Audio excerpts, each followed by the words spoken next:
Communiqué officiel.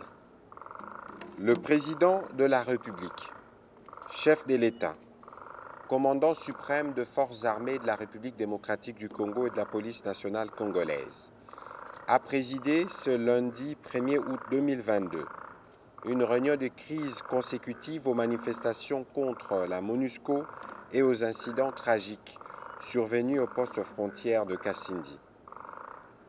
À cette réunion ont pris part le président de l'Assemblée nationale, du Sénat, le Premier ministre chef du gouvernement, ainsi que les membres de la commission spéciale du gouvernement déléguée dans la province du Nord Kivu conduite par le vice-premier ministre, ministre de l'Intérieur, décentralisation et sécurité, et comprenant le ministre de l'Industrie et celui des Affaires sociales, Action humanitaire et solidarité nationale. Y ont également été associés le vice-premier ministre, ministre des Affaires étrangères, le ministre de l'Enseignement supérieur et universitaire, le ministre de la Communication et médias, porte-parole du gouvernement, ainsi que la chef de la maison militaire du chef de l'État. Un seul point était inscrit à l'ordre du jour, à savoir l'audition du rapport de la commission spéciale du gouvernement sur la situation qui a prévalu au Nord Kivu et au Sud Kivu, consécutive aux manifestations contre la MONUSCO.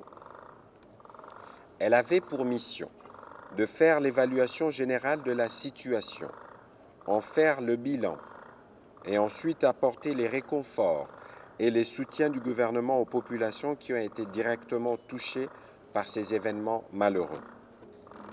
Elle a aussi fait le point de la situation consécutive aux incidents graves et outrageants qui ont porté atteinte à la souveraineté de la RDC, au poste frontière de Kasindi survenu pendant qu'elle séjournait dans la région.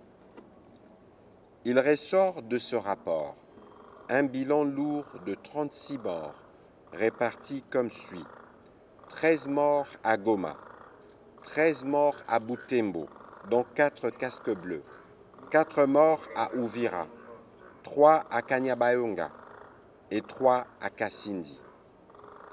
Il a aussi été dénombré près de 170 blessés. La commission gouvernementale a aussi eu des entretiens avec plusieurs acteurs de la société civile à Goma et à Butembo.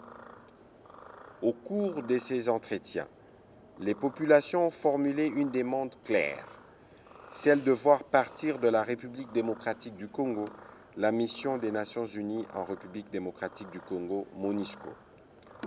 Dès ce qui précède, le gouvernement a été instruit de diligenter une réunion avec la MONUSCO en vue de réévaluer le plan de son retrait, convenu en vertu de la résolution 2556 du Conseil de sécurité.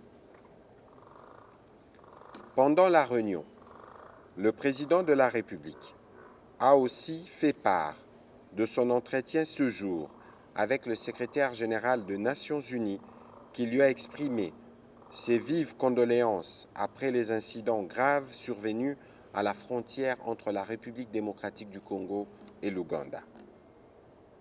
Le président de la République lui a aussi fait part de sa totale désapprobation du comportement des casques bleus à la base de ces incidents et de la nécessité de s'assurer que le coupable soit sévèrement sanctionné.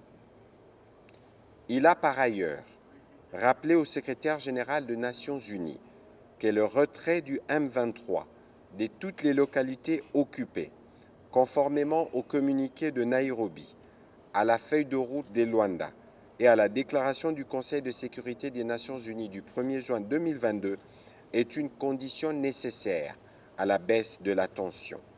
Enfin, le président de la République a réitéré son appel au calme. Je vous remercie.